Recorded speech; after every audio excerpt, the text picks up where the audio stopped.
எள்ளு போச்சு எண்ணெய் வந்தது. ஓர் ஊரில் உழவன் ஒருவன் இருந்தான். அவன் பெரிய மீசையுடன் பார்ப்பதற்கு பயங்கரமாக இருந்தான். உழுவதற்காக அவன் வைத்திருந்த கலப்பை உடைந்துவிட்டது.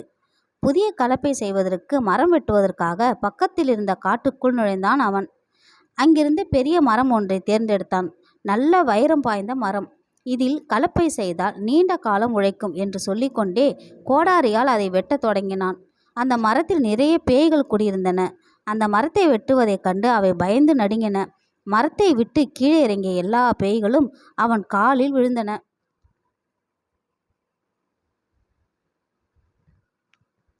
பேய்களைக் கண்ட அவனுக்கு அச்சத்தால் மூச்சே நின்றுவிடும் போல இருந்தது.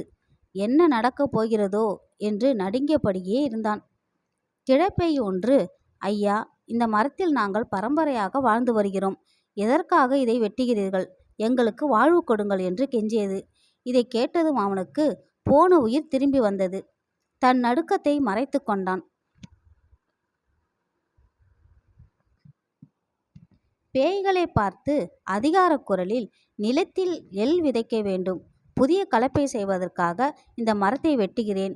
நீங்கள் என் காலில் விழுந்ததால் பிழைத்தீர்கள். இல்லையேல் உங்களை எல்லாம் ஒழித்திருப்பேன். என் வீட்டு தோட்டத்தில் 10 பேய்களை கட்டி வைத்திருக்கிறேன் என்று கதையளந்தான் அவன். ஐயா, மரத்தை வெட்டாதீர்கள். நாங்கள் வேறு எங்கே போவோம்?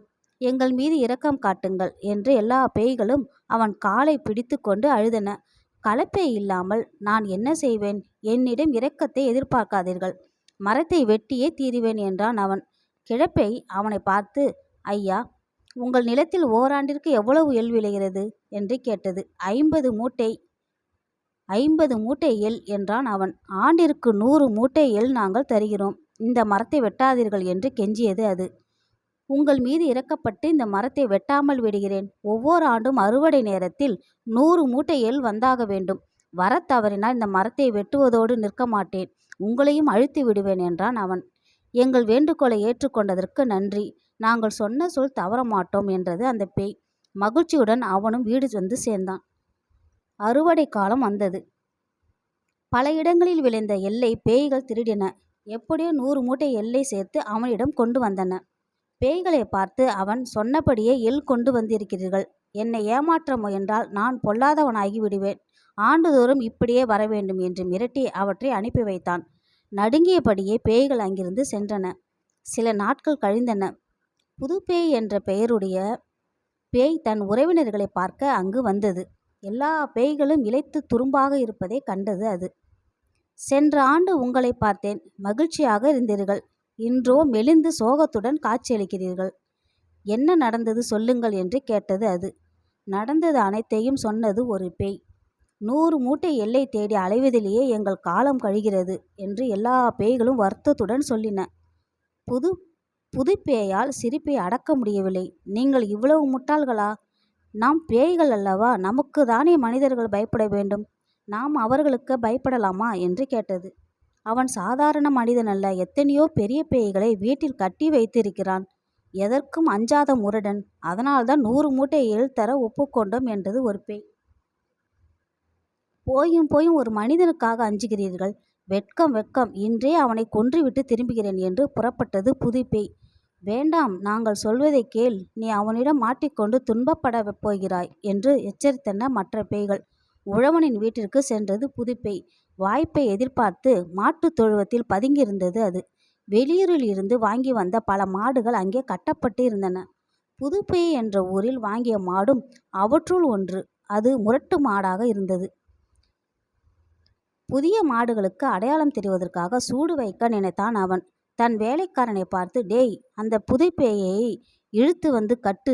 பழுக்க காய்ச்சிய இரும்பு துண்டால் பெரிய சூடு போட வேண்டும். வெளியூர் என்பதால் நம்மை பற்றி தெரியாமல் ஆட்டம் போடுகிறது. சூடு போட்டவுடன் அதுவும் இங்குள்ளவை போல ஆகிவிடும். ஒழுங்காக பணிந்து நடக்கும் என்று உரத்த குரலில் கத்தினான் அவன். பதுங்கியிருந்த புது பேய் இதை கேட்டு நடுங்கியது. ஐயோ, எல்லா பேய்களும் தடுத்தனவே. என் ஆணவத்தால் அவற்றை மீறி வந்தேனே. பெரிய மீசையுடன் இருக்கும் இவனை பார்த்தாலே பயமாக இருக்கிறதே. சிறிதும் இரக்கமில்லாதவன் போல தோன்றுகிறான். நாம் நன்றாக மாட்டிக்கொண்டோம். தப்பிக்க வழியே இல்லையே. நமக்கு பெரிய சூடு போடத்தான் போகிறான். என்ன செய்வது என்று குழம்பியது அது. மாட்டை கட்டுவதற்காக உழவன் பெரிய கயிற்றுடன் வந்தான். அவன் கால்களில் விழுந்த புதுப்பேய், ஐயா, என்னை மன்னித்து விடுங்கள், தெரியாமல் நான் இங்கே வந்து விட்டேன், எனக்கு சூடு போட்டு விடாதீர்கள் என்று கெஞ்சியது.